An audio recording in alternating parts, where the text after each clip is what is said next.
प्यारी गार्गी पंडित यानी कि प्रियंका। और मुझे आप लोगों को बताते हुए बहुत खुशी हो रही है कि 25 मई यानी कि आज से 2 दिन के बाद मेरी एक बहुत ही बेहतरीन और ख़ूबसूरत सी फिल्म रिलीज़ हो रही है जिसका नाम है आवारा बलम। ना मैं आवारा हूँ ना मैं बलम हूँ, वो तो कल्लू जी हैं, लेकिन मैं आप लोग को बता दूँ कि बहुत ही बोल सकते हैं कि रोमांटिक एक्शन ड्रामा से भरपूर फिल्म है ये। और ऑफ कोर्स मैं हूँ तो एक ग्लैमर का तड़का आपको इस फिल्म के अंदर देखने को भी मिलेगा। और इस फिल्म के डायरेक्टर हैं चंदन उपाध्याय जी। ये उनकी पहली एज ए डायरेक्शन वाली पहली फिल्म है और अभी तक जितनी फिल्में आती हैं उससे थोड़ा सा लीक से हटके बनाई गई है ये फिल्म और बहुत ही खूबसूरत फिल्म है। तो प्लीज़ बिहार और झारखंड में ये फिल्म 25 मई को रिलीज़ हो रही है, तो आप लोग प्लीज़ आपके नज़दीकी सिनेमाघरों में जाकर ये फिल्म देखें, ना कि यूट्यूब पे आने का वेट करें। जी, अरविंद अकेला कल्लू जी के साथ आपने कई फिल्में किया है। इस फिल्म का नाम है आवारा बलम। कभी उसके साथ आवारगी करते हो याद है कुछ? हाँ बिल्कुल याद है, क्योंकि इस फिल्म के अंदर जैसे मैंने आपको बताया है कि बहुत ही ग्लैमरस कैरेक्टर है मेरा। और लोगों ने आई थिंक ट्रेलर में देखा होगा, मेरा गाना भी है फ़िल्टर का पानी, जिसको बहुत अच्छा रिस्पांस भी दिया है। तो ऑफ कोर्स इस फिल्म के अंदर मैं आवारगी करती दिखूंगी कल्लू जी के साथ। ऑफ कोर्स मैंने अपने कैरेक्टर को जस्टिफाई किया है। कल्लू जी अगर आपको छेड़ते हैं तो कैसा लगता है आपको? छेड़ाने मजा? वो क्या छेड़ेंगे, मैं खुद ही छेड़ देती हूँ। उन्हें छेड़ने की ज़रूरत नहीं पड़ती क्योंकि मैं पूरे अपने कैरेक्टर में रही हूँ उस पूरे फिल्म के दरमियान। तो मैं उन्हें छेड़ने का मौका नहीं देती थी, मैं खुद ही छेड़ती थी और वो भागे भागे घूमते थे। गांव में कहावत है कि जो घर की दहलीज से बाहर कदम रख दिया, लड़की हो या लड़का, उसे आवारा बोलते हैं। हाँ। तो आप तो कभी मम्मी पापा कभी आपको आवारा बोलते हैं कि? नहीं, आवारा नहीं बोलते हैं। हाँ, लेकिन ये एक चीज़ कहते हैं हमेशा कि तुम पंडित हो, ब्राह्मण हो, ये सब चीज़ें हमारे वहाँ नहीं होती है, लड़कियाँ हीरोइन नहीं बनती। तो शुरू में थोड़ा सा प्रॉब्लम हुआ था कि गलत है, आवारा तो नहीं कह सकते, कहते बदतमीज़ हो गई है, बिगड़ गई है, नाम ख़राब कर देगी। लेकिन ठीक है, वक्त के साथ सारी चीज़ें ठीक हो जाती हैं। क्योंकि ज़्यादा प्रॉब्लम ये थी कि मेरे पापा डॉक्टर है ना, तो उनको लग रहा था कि बेटी डॉक्टर बनेगी। उन्हें ज़रा सा भी अंदाज़ा नहीं था कि मैं हीरोइन बनूंगी, क्योंकि मेरे घर में कोई ऐसा बैकग्राउंड नहीं है। तो मम्मी आपको क्या वो इंजीनियर बनाना चाहती, पापा डॉक्टर बनाना चाहते? नहीं, पापा मम्मी दोनों को ऐसा था कि बेटी ऑफ कोर्स डॉक्टर बनेगी, क्योंकि पापा डॉक्टर की जनरली ऐसा होता है कि पापा डॉक्टर तो बेटी या बेटा जो होगा वो डॉक्टर ही होगा। लेकिन मेरे केस में ऐसा नहीं था, कि ये बहुत अनएक्सपेक्टेड था कि एक छोटी सी जगह से आई हूँ मैं अहमदाबाद में, मतलब लाइक बहुत छोटी सी जगह, वहाँ पे जीन्स पहनना भी अलाउड नहीं था। और वहाँ से बॉम्बे तक का सफ़र और फिर यहाँ आके हीरोइन बनना, तो वो एक बहुत बड़ा मेरे लिए एक बहुत बड़ा अपॉर्चुनिटी कह सकते हैं। थोड़े दिन तक काफ़ी तकलीफ़ हुई, किसी ने बात नहीं किया, लेकिन अभी तो सब ठीक है। जब आप एक अच्छे मुकाम पे पहुंच जाते हैं तो लोग सारी चीज़ें भूल जाते हैं। मम्मी पापा की बातों को अब कितना अहमियत देती है? पहले नहीं लेती थी, लेकिन अब लेने लग गई हूँ। क्योंकि अगर पहले उन लोगों ने मुझे बहुत ना बोला था कि नहीं आप हीरोइन मत बनो, ये मत करो, वो मत करो, बट आई थिंक किस्मत में हीरोइन बनना लिखा था तो बन गई। लेकिन अब मैं उनकी बातों को बहुत ज़्यादा मानती हूँ और उनको लगता है कि बेटी बड़ी हो गई है, मैच्योर हो गई, चीज़ों को समझती है, तो वो लोग भी अब ज़्यादा इंटरफेयर नहीं करते। अच्छा, आपके अंदर कोई फीलिंग होती है कि मैं हीरोइन हूँ? हाँ, कभी कभी होती है, लेकिन वो पूरी फीलिंग मैं जब घर जाती हूँ मेरे भाई लोग सत्यानाश कर देते हैं। वो मुझे मतलब जैसे घर पहुँचते ही पहला ही वर्ड होता है, दीदी जरा झाड़ू मार देना, और जरा नीचे से, जरा टेबल के नीचे से झाड़ू मारो, जरा पोता मारो। तो वो सारी हीरोइन वाली फीलिंग का वहाँ पे सत्यानाश हो जाता है। फिर से वो घर हाउसवाइफ बनना? हाउसवाइफ नहीं, मैं काम करना चाहती हूँ, अभी भी मैं करती हूँ, घर में भी अपना काम करती हूँ, शूटिंग करती हूँ, घर में अपना सारा काम खुद ही करती हूँ। और अगर शादी हुई तो हाउसवाइफ बन के ऑफकोर्स मैं नहीं रहना चाहूँगी। फिल्में में नहीं आई थी, काजोल, माधुरी दीक्षित की फिल्में काफ़ी देखी होंगी, आपको कभी लगा था कि मैं हीरोइन बनूंगी? Yes of course. मेरी मम्मी बोल रही थी कि जब मैं पैदा हुई तो उसके 2-3 साल के बाद ही मेरे अंदर ये सब लक्षण आ गए थे कि मैं हीरोइन बन क्योंकि मम्मी मेरी कहती थी कि नॉर्मल लड़कियाँ ऐसा बिहेव नहीं करती जैसे तुम करती हो। तो हाँ, ये नौटंकी जो करती हूँ मैं, जो सारी चीज़ें हैं, मम्मी बोली हाँ तुम हीरोइन बनने की। मैं तो बोल रही हूँ कि मैं अपने बुक्स के अंदर ना हीरोइनों के फ़ोटोज़ रखती थी, तो इससे ज़्यादा पागलपन क्या कह सकते हैं। आप तो हीरो का फोटो रखना देता है। लेकिन उस वक्त तो नहीं थी ना हीरोइन, अभी हीरोइन बनी हूँ। तो अब मैं सोचूंगी हीरो का फोटो नहीं रख सकते बुक के अंदर? हाँ रखा है ना मैंने, शाहरुख खान का और अभी रणवीर सिंह का रखती हूँ। बीच में मैं अपने बाहुबली प्रभास थे उनका फ़ोटो रखती हूँ। भोजपुरी में अभी कोई मिला नहीं जिसका फ़ोटो मैं रखूँ। सोच रही हूँ किसका रखूँ। कोई फोटोग्राफ भेजना चाहे तो कैसे आपको भेजेगा दिखाने के लिए, जिसको बुक्स में रखना हो?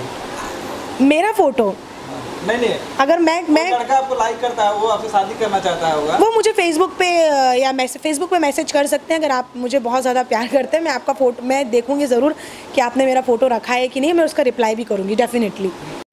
मुझे कैसे लड़के पसंद है? मुझे पहली चीज़ तो अच्छा होना चाहिए, हाइट होनी चाहिए, पर्सनालिटी होना चाहिए, एक्टर होना चाहिए, क्योंकि मैं एक्ट्रेस हूँ तो मैं चाहूँगी कि मैं जिससे शादी करूँ वो भी एक्टर हो, हैंडसम हो, नेचर अच्छा होना चाहिए सबसे बड़ी चीज़, और ब्राह्मण होना चाहिए क्योंकि मैं ब्राह्मण। ब्लाइंड लड़का आपको अगर मोहब्बत करे तो? ब्लाइंड लड़का ऑफ कोर्स मैं प्यार करूँगी उनसे, इसमें क्या हुआ? सबका अपना अपना प्यार करने का तरीका होता है, प्यार कोई किसी से भी कर सकता है। जैसे कि मेरे प्यारो हैं संजय जी, मैं उनसे बहुत प्यार करती हूँ, तो ऑफ कोर्स प्यार, हम जरूरी नहीं प्यार का एक ही रूप हो कि हस्बैंड ही हो, हर बहुत तरीके के प्यार होते हैं, दोस्त वाले प्यार होते हैं, भाई बहन के होते हैं। फिल्म का नाम है आवारा बलम, डायरेक्टर है चंदन उपाध्याय जी। अभी आपने डायरेक्टर और प्रोड्यूसर के ऊपर कुछ न्यूज़ें आई थी कि आप बहुत नाराज है, कुछ किसिंग सीन बहुत ज़्यादा आपने कर दिया है। जी नहीं, ये एक बहुत ही बड़ा नहीं ये बिल्कुल, और लेकिन क्या करें, फिल्म है मेरी, तो मेरा कर्तव्य है कि मैं इसको प्रमोट करूं, क्योंकि जो चीज़ उन्होंने इतना हाईलाइट की है जो किसिंग सीन को, वो उतना नहीं था जितना इन लोगों ने दिखाया है।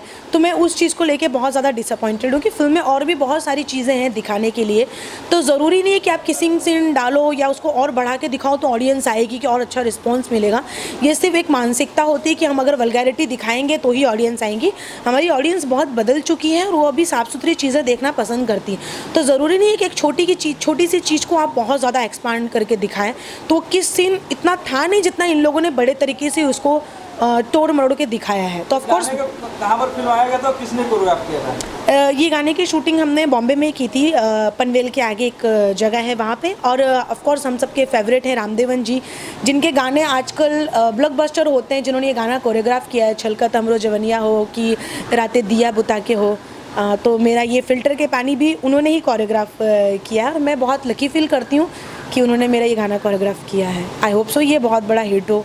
फिल्म में दूसरी हीरोइन जो है उनके बारे में कुछ कहना चाहेंगे? हाँ, इस फिल्म में एक और एक्ट्रेस है जिनका नाम है तनुश्री जी हैं, उन्होंने भी काफ़ी सारी फिल्में की हैं, बहुत नोन है वो भी। तो लव ट्रायंगल है, ज़्यादा कुछ तो मैं आपको इस फिल्म के बारे में बताऊंगी नहीं, ना कि हमारे कैरेक्टर के बारे में।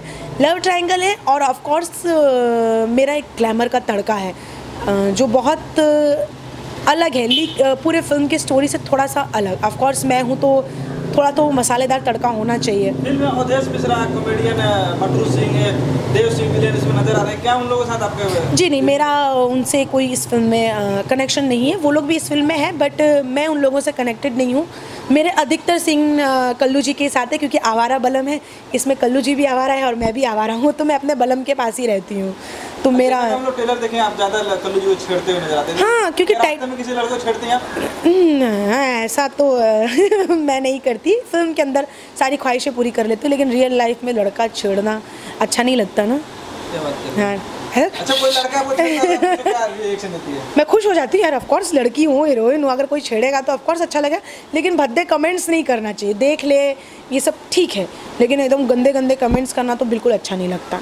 अरे मेरा गुस्से तो पूरा फेसबुक पे उतरता है, और ये पूरे इंडस्ट्री और सोशल मीडिया पे फेमस है कि मैं कितने जल्दी गुस्सा हो जाती हूँ अपने सोशल साइट पे। सबसे चाहिए थे फेसबुक के मित्रों का नाम बताना चाहेंगे?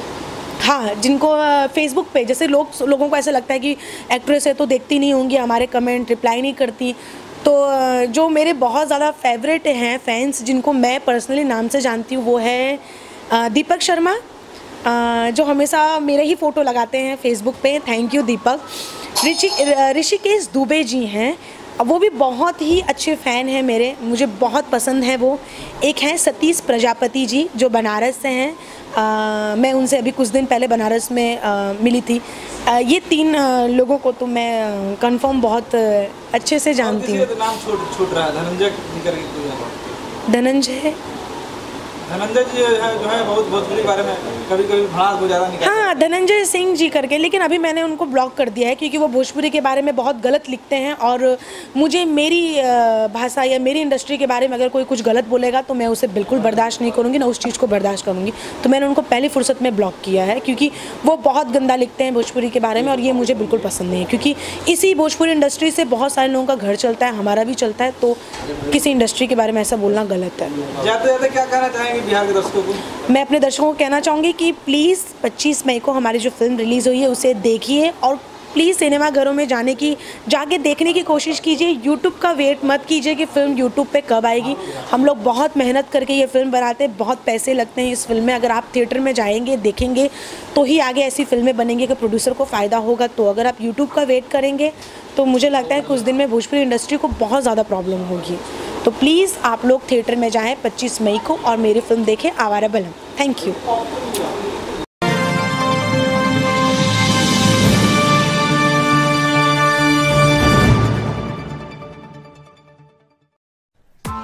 Press the bell icon on the YouTube app and never miss another update.